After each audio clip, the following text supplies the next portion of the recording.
বাইকৰ মাইলেজ বহুত কম পাইছোঁ, চলাই ভাল নলগা হৈছে।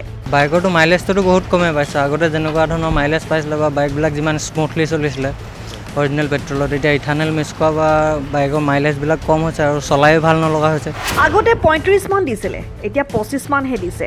আগতে 35 মান দিছিলে যদিও এতিয়া বৰ্তমান 25 মানে দিছে। ইথানেলযুক্ত পেট্ৰলৰ বাবে মাইলেজ কমিছে বাহনৰ। আপোনাৰ বাহনৰো কমিছে নেকি মাইলেজ? বৰ্তমান সময়ত দেশজুৰি ইথানলযুক্ত পেট্ৰলৰ ব্যৱহাৰ বৃদ্ধি পোৱাৰ পিছতে বহু বাহন চালকৰ মাজত নতুনকৈ উদ্বেগৰ সৃষ্টি হৈছে। সকলোৱে কৈছে মাইলেজ কমিছে বাহনৰ। লখিমপুৰৰ একাংশ বাহন চালকে অভিযোগ কৰিছে যে ইথানলযুক্ত পেট্ৰল ব্যৱহাৰ কৰাৰ পিছৰে পৰা তেওঁলোকৰ বাহনৰ মাইলেজ আগৰ তুলনাত কমি যোৱাৰ লগতে বাহনত বিসংগতিয়ে দেখা দিছে। এই বিষয়টোক লৈ আমি লখিমপুৰৰ কেইবাজনো দুচকীয়া আৰু চাৰিচকীয়া বাহনৰ চালকৰ সৈতে কথা পাতোঁ। তেওঁলোকৰ বহুতে কয় যে একে পৰিমাণৰ পেট্ৰল ভৰোৱাৰ পিছতো আগৰ দৰে দূৰলৈ বাহন চলোৱা সম্ভৱ হোৱা নাই। ফলত ইন্ধনৰ খৰচ বৃদ্ধি পোৱাৰ লগতে দৈনন্দিন যাতায়াতটো অধিক ব্যয়বহুল হৈ পৰিছে। বহুতখিনিয়ে মাইলেজ কম দিছে। আগতে 35 মান দিছিলে যদিও এতিয়া বৰ্তমান 25 মানে দিছে। সেইটোৱে অলপ চৰকাৰে এই বিষয়ে চোৱা চিতা কৰিব লাগে। এনেইতো টিভি দেখিয়ে আছোঁ যে ক'ৰবাত কাৰোবাৰ ইথানল ইউজ কৰাৰ পিছত কাৰোবাৰ বাইক বেয়া হৈছে, ৰাষ্টিং হৈছে, কিবা হৈছে, মাইলেজ কম হৈছে। 2 বছৰ 3 বছৰ যোৱা 20 বছৰ 15 বছৰ যোৱা গাড়ী 10 বছৰীয়া হৈছে, নতুন গাড়ী কিনিবলগীয়া হৈছে, তেনেকুৱা দেখি আছোঁ। মোৰ গাড়ীখনৰ ক্ষেত্ৰতো আজিলৈকে মই তেনেকুৱা একো চেক কৰা নাই। আৰু মাইলেজটো কিন্তু অলপ কম পোৱা যেন লাগিছে। মোৰ ক্ষেত্ৰত অলপ কম পোৱা যেন লাগিছে, তেনেকৈ ভাবিছোঁ মই কিন্তু যেতিয়া ভৰাইছোঁ তেতিয়া দেখিছোঁ অলপ কম পোৱা যেন লাগিছে। কিন্তু বেলেগ এনেই তাৰ বিষয়ে মোৰ একো নলেজ নাই কাৰণে মই একো ক'ব পৰা নাই।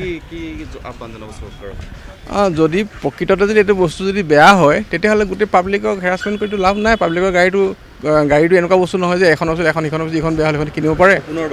পুনৰ বাহন হয়, ইখনৰ পিছত ইখনটো কিনিব নোৱাৰে। নতুন মডিফাইড গাড়ী কিনিবলৈতো বহুত দাম হয়, টেক্সো বহুত দিবলগীয়া হয়। তেনেকুৱা মানুহৰ চবেইতো সফলতা নহয়, মিডিল ক্লাছ মানুহৰ। সেইকাৰণে এইটো যদি বস্তুটো প্ৰকৃততে যদি বেয়া হয় তেতিয়াহ'লে এইটো ষ্টপ কৰাই ভাল, বেটাৰ গভৰ্ণমেণ্টৰ কাৰণে। গভৰ্ণমেণ্টক এইটোৱে যদি পাব্লিকৰ সুবিধাটো কৰাটো ভাল, মই সেইটোৱে ক'ব বিচাৰিছোঁ। আজিকালি কি হৈছে, অলৰেডি পেট্ৰলৰ দামটো বৃদ্ধি হৈছিলে ন, চ' এতিয়া মাইলেজটো E24 মাইলেজ বহুতো কমি গৈছে।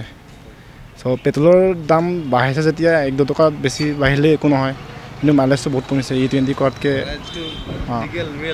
ৰিগেল পেট্ৰলটো পোৱাটো ভাল বুলি ভাবোঁ। হয়, বাইকৰটো মাইলেজটো বহুত কমেই পাইছোঁ। আগতে যেনেকুৱা ধৰণৰ মাইলেজ পাইছিলে বা বাইকবিলাক যিমান স্মুথলি চলিছিলে অৰিজিনেল পেট্ৰলত, এতিয়া ইথানেল মিক্স কৰা বা বাইকৰ মাইলেজবিলাক কম হৈছে আৰু চলায়ো ভাল নলগা হৈছে। ইঞ্জিনত কিবা প্ৰেছাৰ পোৱা নিচিনা টাইপৰ লাগে, চলাওঁতে ফ্ৰী নালাগে, কমফৰ্ট নালাগে, সিমানখিনি আৰু। বাইকটো বেয়া হয় এনেই ইঞ্জিনৰ ধৰি লওক পেট্ৰলৰ কাৰণে মাইলেজৰ প্ৰব্লেমটোতো আছেই। গভৰ্ণমেণ্টে এটা কাম কৰিব লাগিছিল যে পাম্পবিলাকত এটা মেচিন পিয়'ৰ পেট্ৰল আৰু এটাত E20, কাৰণ আমাৰ কিছুমান ইঞ্জিনো এতিয়া ডেভেলপ হৈছে যিখিনি E20 কম্পেটেবল, আৰু কিছুমান E5 E10 কম্পেটেবল ইঞ্জিনো আছে। এতিয়া সেইমতে ৰাইজলৈ এৰিব লাগিছিল কোনে কোন ধৰণৰ পেট্ৰলটো ভৰায়।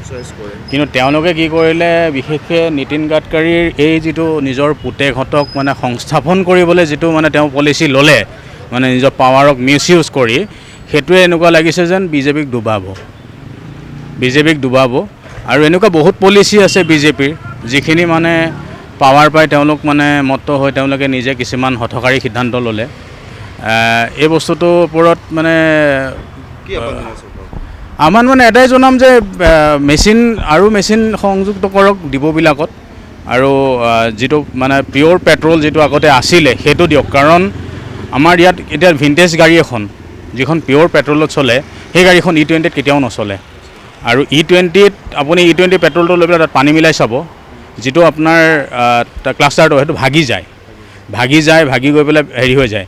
এতিয়া কথাটো কি হৈছে, আমাৰ যিখিনি টেংক আছে পেট্ৰল পাম্পৰ, সেই টেংকবিলাক কিছুমান পুৰণা টেংক আছে, কেতিয়াবা পানী লিকেজ হয় আৰু তাৰ বাবদ মানে কিছুমান টেকনিকেল ফল্ট হৈ যায় আৰু গাড়ী মালিকবিলাকে ভৰিবলগীয়া হয়। এতিয়া তাৰতো দায়িত্ব নীতিন গাডকাৰী নহয়। তেওঁলোকে এটা কাম কৰি আছে, এই E20 দি গাড়ীবিলাক বেয়া কৰে। তেওঁলোকে যিখিনি EV ইলেক্ট্ৰনিক ভেহিকলক হেৰি কৰি আছে, কিন্তু এটা প্ৰমোট কৰি আছে। কিন্তু আপুনি ইলেক্ট্ৰনিক ভেহিকলৰ বস্তুটো চাওক, আমাৰ ইয়াত ৰিনিউৱেবল এনাৰ্জি, আমাৰ এতিয়া ইলেক্ট্ৰিচিটিটো ক'ৰ পৰা আহিব? নামনি সোৱণশিৰি প্ৰকল্পৰ পৰা। নেপকোৱে কি কৰি আছে দেখিছে, নামনি সোৱণশিৰীয়ে কি কৰি আছে নাযায়। এফালে আপুনি মানে দুৱাৰ মাৰিছে আৰু এফালে ধুবাং ভাং। মানে যিটো আমাৰ E20 গাড়ী আপুনি এফালে চাবলৈ গ'লে দেখিব, এফালে আকৌ এতিয়া কি হৈছে E20 গাড়ীৰ যিখিনি বেটেৰী আছে, এই বেটেৰীবিলাকৰ আমাৰ জিলাত মই জনাত বেটেৰী ডিছপ'জ কৰিবলৈ কাৰণে লাইচেঞ্চ কাৰোৰ ওচৰত নাই। আৰু মানে তেনেকুৱা ধৰণৰ কিছুমান টেকনিকেল সমস্যা আছে।